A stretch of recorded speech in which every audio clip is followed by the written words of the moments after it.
Bismillahirrahmanirrahim. Assalamualaikum warahmatullahi wabarakatuh. Hai semuanya, kembali lagi bersama saya Rudianto. Pada kesempatan kali ini saya akan sedikit menjelaskan materi mengenai kerangka dasar penyusunan dan penyajian laporan keuangan syariah, yang mana dengan mata kuliah akuntansi syariah dengan dosen pengampu Bapak Wilmi Eka Putra SD MSI. Materi yang pertama itu mengenai kerangka dasar penyusunan dan penyajian laporan keuangan syariah, di mana kerangka dasar penyusunan dan penyajian laporan keuangan syariah atau bisa disingkat dengan KDPPLK syariah merupakan pengaturan akuntansi yang memberikan konsep yang mendasari penyusunan dan penyajian laporan keuangan atas transaksi syariah. Berdasarkan KDPPLK syariah, transaksi syariah berdasarkan pada prinsip yang pertama itu persaudaraan atau ukhuwah, di mana esensinya merupakan nilai universal yang menata interaksi sosial dan harmonisasi kepentingan pada para pihak untuk kemanfaatan secara umum dengan semangat saling tolong-menolong. Yang kedua itu keadilan. Keadilan adalah esensinya menempatkan sesuatu hanya pada tempatnya dan memberikan sesuatu hanya pada yang berhak serta memperlakukan sesuatu sesuai posisinya.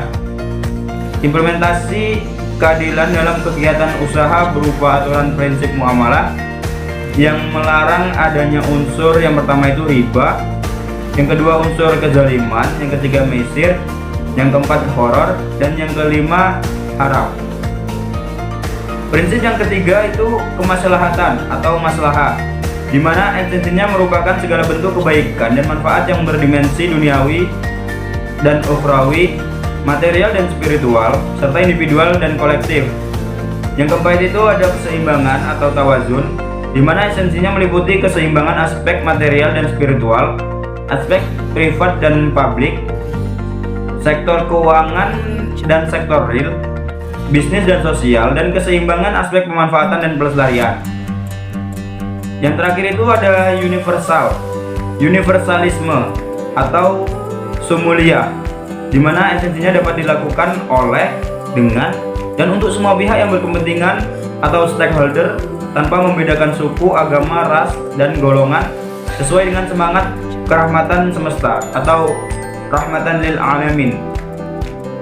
Beberapa karakteristik transaksi syariah yang disebutkan dalam KDPPLK syariah itu diantaranya yang pertama itu tidak mengandung unsur riba, yang kedua tidak mengandung unsur kezaliman, yang ketiga tidak mengandung unsur maisir, yang keempat tidak mengandung unsur gharar, dan yang kelima tidak mengandung unsur haram. Kerangka dasar ini menyajikan konsep yang mendasari penyusunan dan penyajian laporan keuangan bagi penggunanya, di mana tujuan kerangka dasar ini adalah untuk digunakan sebagai acuan bagi penyusun standar akuntansi keuangan syariah dalam pelaksanaan tugasnya. Yang kedua itu penyusun laporan keuangan, di mana untuk menanggulangi masalah akuntansi syariah yang belum diatur dalam standar akuntansi keuangan syariah. Yang ketiga itu bagi auditor, di mana dalam memberikan pendapat mengenai apakah laporan keuangan disusun sesuai dengan prinsip akuntansi syariah yang berlaku umum. Dan yang terakhir itu bagi para pemakai laporan keuangan, di mana dalam menafsirkan informasi yang disajikan dalam bentuk laporan keuangan yang disusun sesuai dengan standar akuntansi keuangan syariah. Ini meliputi investor, pemilik dana khord, pemilik dana sirkah temporer, pemilik dana titipan, pembayar, dan penerima jihwaf, pengawas syariah, karyawan, pemasok, pelanggan, pemerintah, dan masyarakat. Kita memasuki materi yang kedua itu mengenai konsep dasar akuntansi menurut AAOIP dan pemikir Islam. Yang pertama itu konsep dasar akuntansi menurut AAOIP, di mana akuntansi syariah memberikan penekanan pada dua hal, yaitu akuntabilitas dan pelaporan. Akuntabilitas tercermin melalui tauhid bahwa segala sesuatu di dunia ini harus berjalan sesuai dengan aturan Allah Subhanahu wa taala dan melalui fungsi manusia sebagai khalifah di bumi.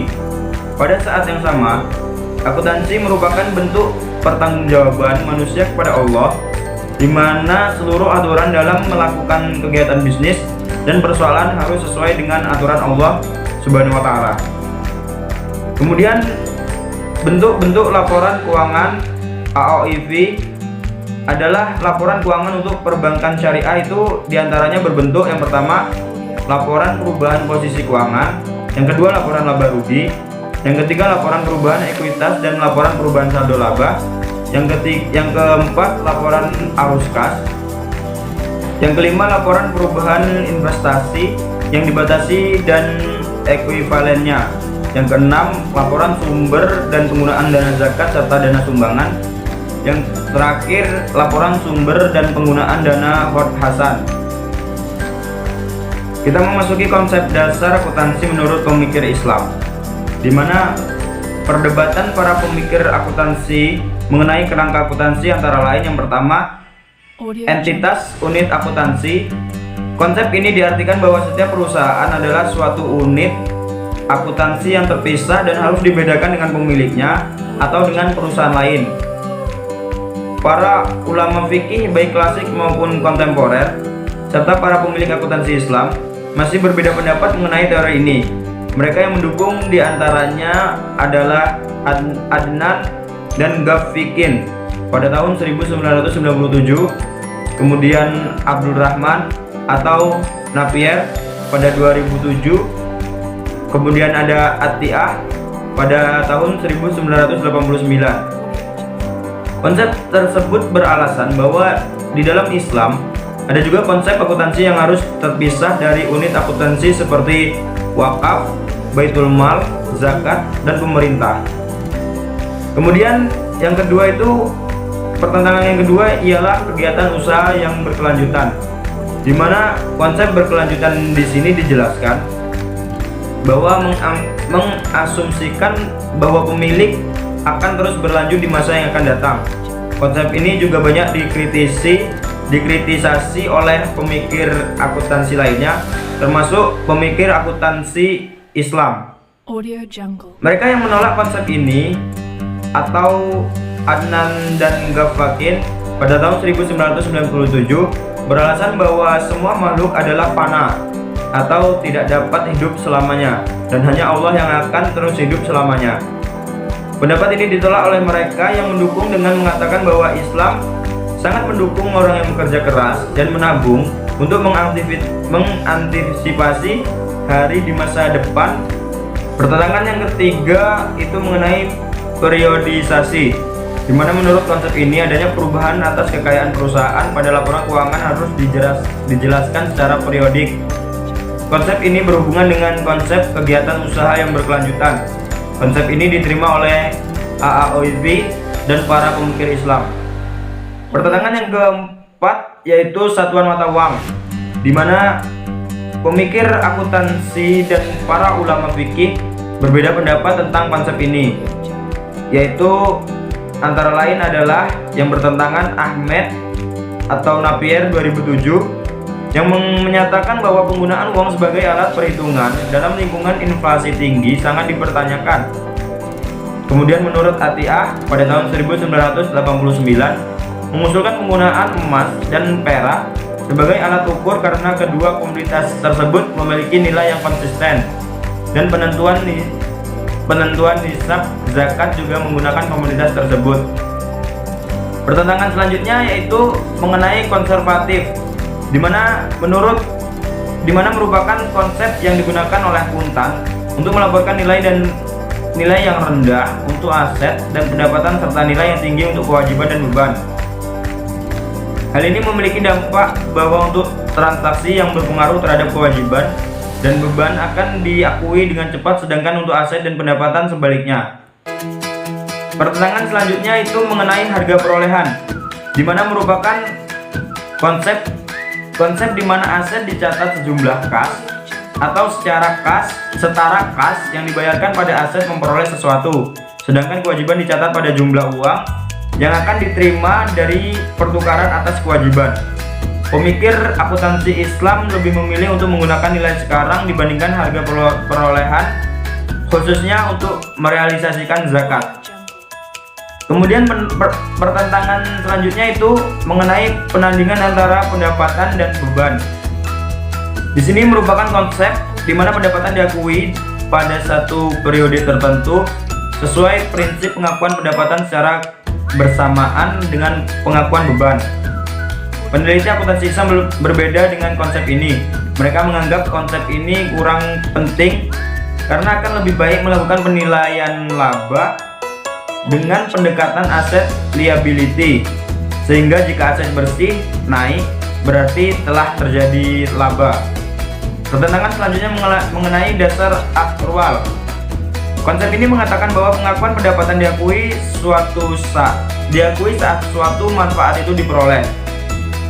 Konsep ini diterima oleh AAOIV, sedangkan para pemikir yang lain mengatakan bahwa konsep ini tidak dapat digunakan sebagai cara menghitung zakat, mengingat zakat harus dibayarkan berdasarkan kekayaan yang telah diterima manfaatnya. Atau mazhab ini merupakan pemikir dari mazhab Maliki, dan juga bagi hasil atas mudorobah didasarkan atas keuntungan kas yang diterima. Ini menurut mazhab Syafi'i. Kemudian pertentangan selanjutnya itu mengenai pengungkapan penuh. Konsep ini mengharuskan pengungkapan informasi sesuai dengan kebutuhan informasi dari mayoritas pembaca laporan keuangan.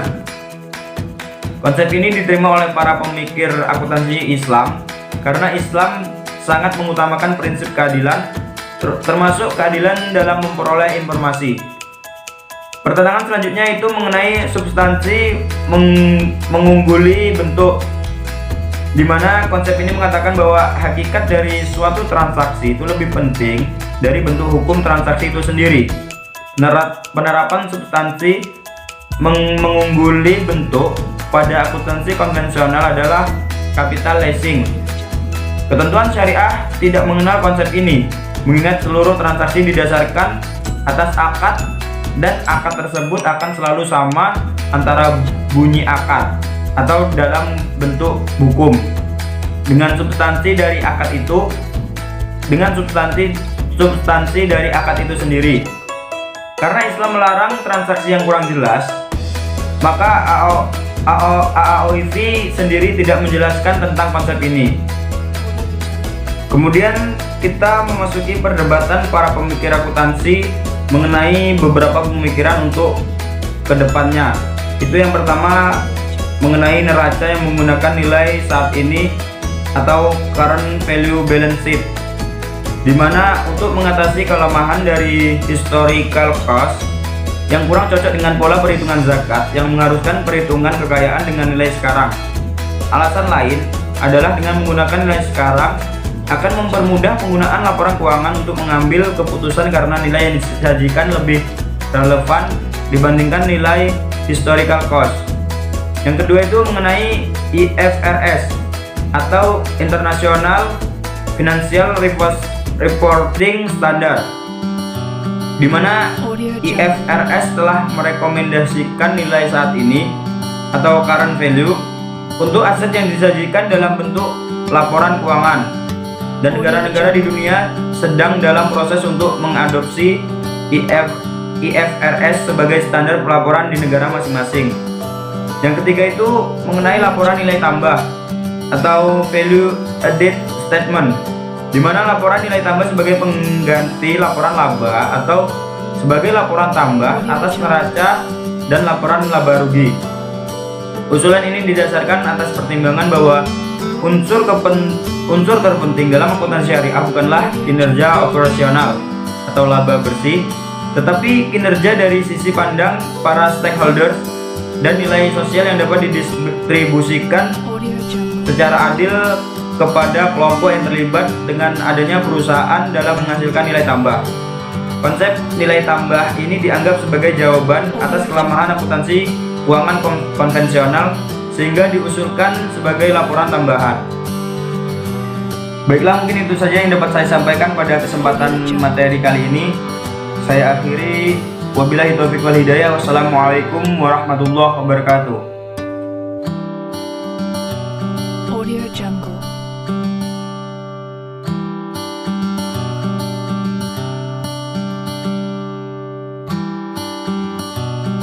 Audio Jungle.